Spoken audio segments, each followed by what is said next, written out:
perkenalkan, nama saya Dinda Yudia Damani. Saya dari kelas 12 IPS 3 nomor absen 08. Dan di sini saya akan menjelaskan syarat pendirian usaha.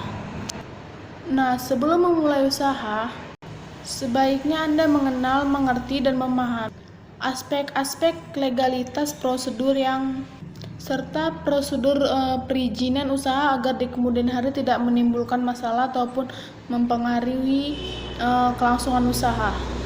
Nah, di sini tuh yang pertama adalah membuat surat izin tempat usaha ataupun disebut dengan situ, dan surat izin gangguan ataupun disebut dengan HO.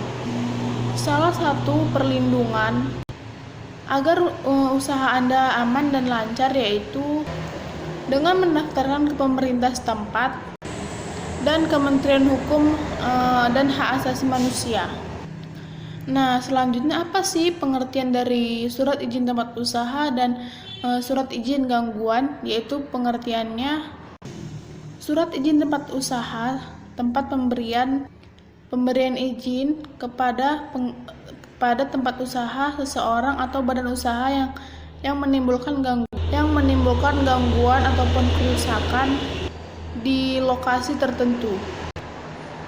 Nah, sedangkan surat izin gangguan ataupun yang disebut dengan HO adalah pemberian izin tempat usaha kepada perusahaan ataupun badan lokasi tertentu yang dapat menimbulkan bahaya, gangguan, ataupun kerusakan lingkungan.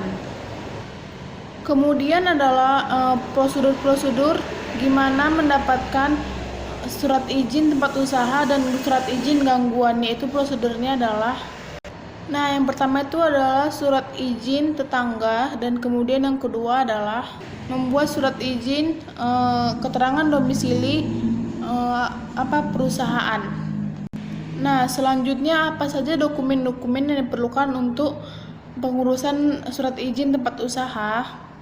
Yang pertama itu adalah fotokopi KTP pemohon. Yang kedua adalah foto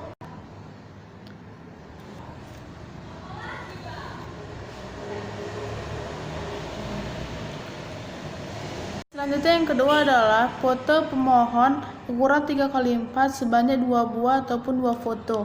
Kemudian yang ketiga adalah formulir isian lengkap ataupun dan sudah ditandatanganin. Kemudian yang keempat, fotokopi perlunasan PBB tahun berjalan. Kemudian yang kelima adalah fotokopi IMB, izin mendirikan bangunan. Kemudian yang keenam adalah fotokopi sertifikat tanah ataupun akta tanah. Kemudian yang ketujuh, dena lokasi tempat usaha. Dan yang ke-8, surat pernyataan tidak keberatan dari tetangga ataupun izin tetangga yang diketahui oleh RT atau RW setempat. Kemudian yang ke-9 adalah izin sewa ataupun izin kontrak. Kemudian yang ke-10 adalah surat keterangan domisili perusahaan. Nah, yang kedua itu adalah membuat nomor rekening perusahaan.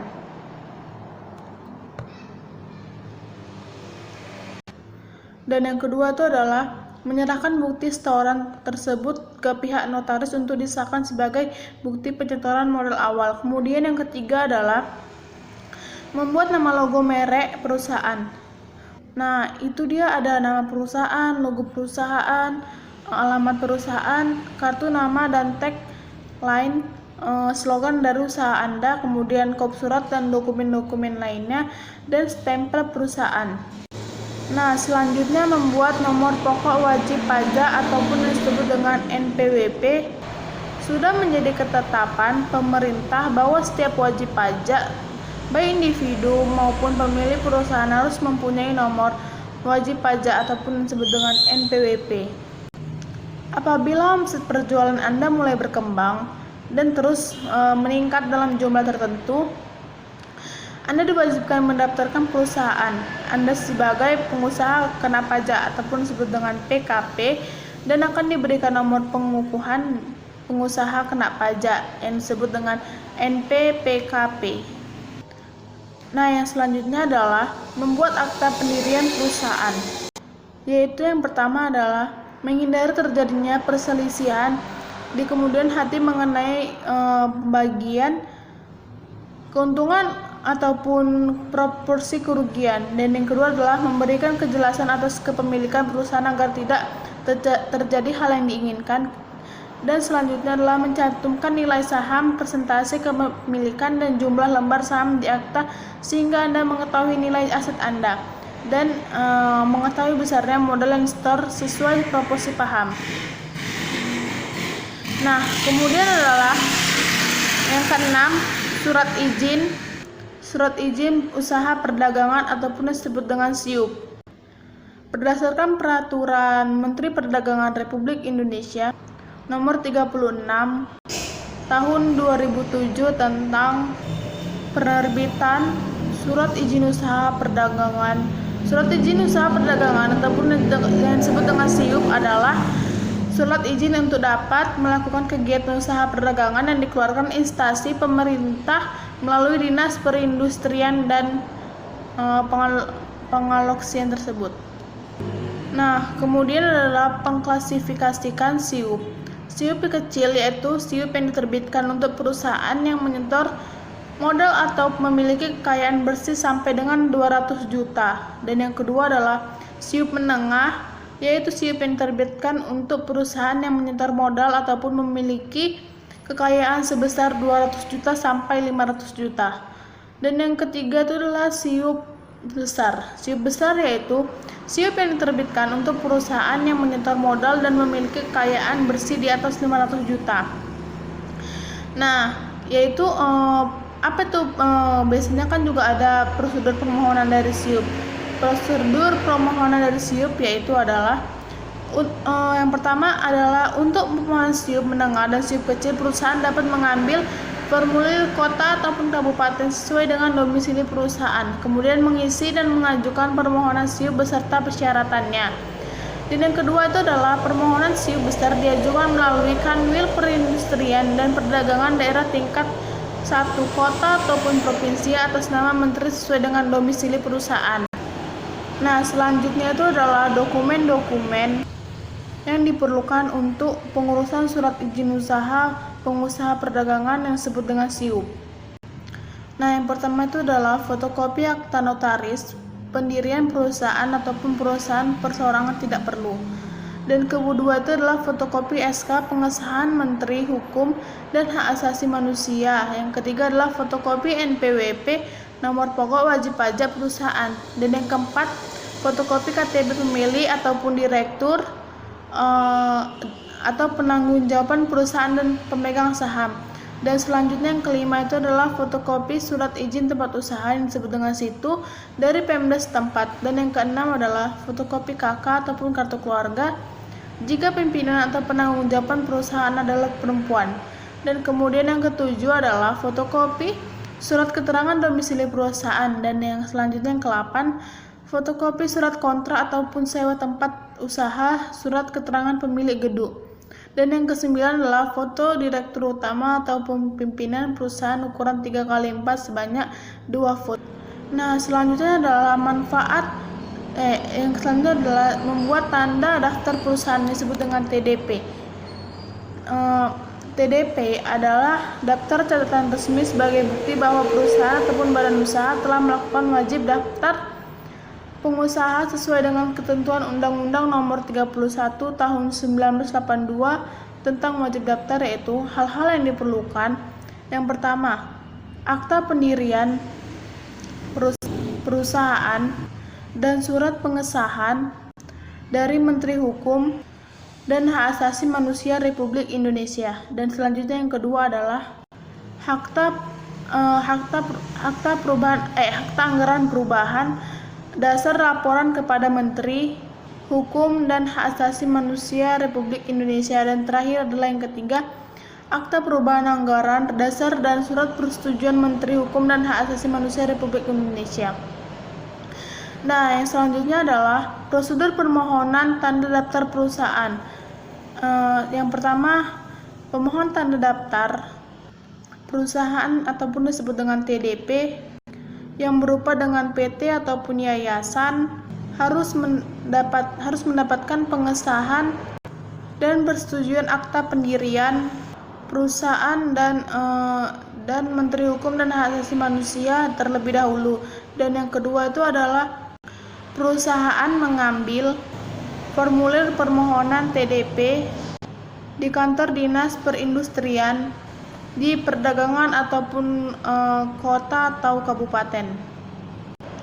Dan yang ketiga itu adalah perusahaan membayar biaya administrasi pendaftaran TDP sesuai dengan surat keputusan Menteri Perdagangan nomor 286 KEP 285. Dan selanjutnya yang keempat adalah petugas kantor pendaftaran perusahaan kemudian memeriksa dan meneliti seluruh kelengkapan persyaratan.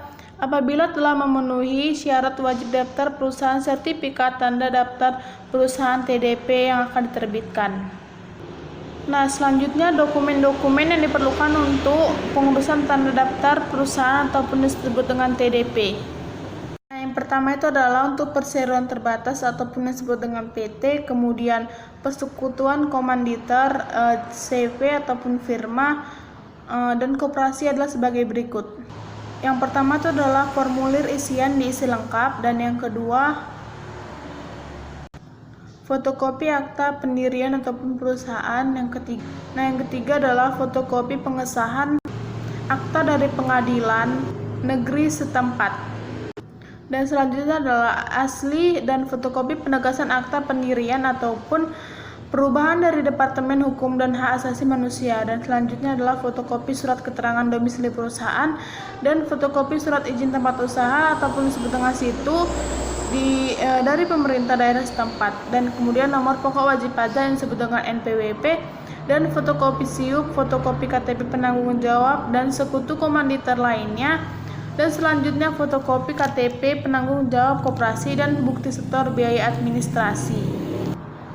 Nah, yang ke-8 itu adalah membuat AMDAL. AMDAL itu adalah analisis. Nah, ini maksud dengan AMDAL itu adalah analisis mengenai dampak lingkungan. AMDAL adalah hasil kajian mengenai dampak besar dan penting dari kegiatan suatu usaha yang direncanakan terhadap lingkungan hidup yang digunakan untuk proses pengambilan keputusan mengenai penyelenggaraan kegiatan usaha di negara. Kemudian adalah fungsi AMDAL. Yang pertama itu adalah memberikan masukan terhadap penyusunan rencana pengelolaan dan pemantauan lingkungan hidup. Dan yang kedua adalah bahan informasi bagi perencanaan pembangunan wilayah. Dan selanjutnya adalah memberikan masukan terhadap penyusunan desain rinci. Dan yang selanjutnya itu adalah dasar hukum AMDAL. Apa sih hukum AMDAL? Ya, berikut hukumnya.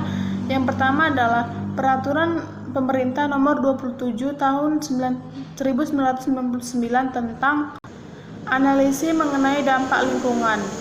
Dan yang kedua itu adalah Undang-Undang Nomor 4 Tahun 1982 mengenai ketentuan pengelolaan lingkungan hidup. Dan selanjutnya adalah yang ketiga, Peraturan Pemerintah Nomor 20 Tahun 1990 mengenai pengendalian pencemaran air. Dan yang terakhir itu adalah yang keempat, Peraturan Pemerintah Nomor 51 Tahun 1993 tentang AMDAL. Dan berikutnya pedoman pelaksanaan AMDAL. Nah, yang pertama itu adalah Pengaturan Menteri Lingkungan Hidup Nomor 8 Tahun 2006 mengenai penyusunan AMDAL. Dan yang kedua, Peraturan Menteri Negara Lingkungan Hidup Nomor 2 Tahun 2006 tentang daftar kegiatan wajib AMDAL. Dan yang ketiga, Keputusan Menteri Negara Lingkungan Hidup Nomor 86 Tahun 2002. Apabila kegiatan tidak tercantum dalam peraturan tersebut, maka wajib menyusun UPL ataupun yaitu upaya pengelolaan lingkungan, upaya pemantauan lingkungan. Dan yang keempat, kewenangan penilaian didasarkan Keputusan Menteri Negara Lingkungan Hidup Nomor 40 Tahun 2000 tentang pedoman tata kerja Komisi Penilai AMDAL. Dan yang terakhir yaitu adalah Dokumen yang diperlukan dalam pengurusan AMDAL. Dalam mengurus AMDAL, dokumen yang diperlukan adalah fotokopi NPWP ataupun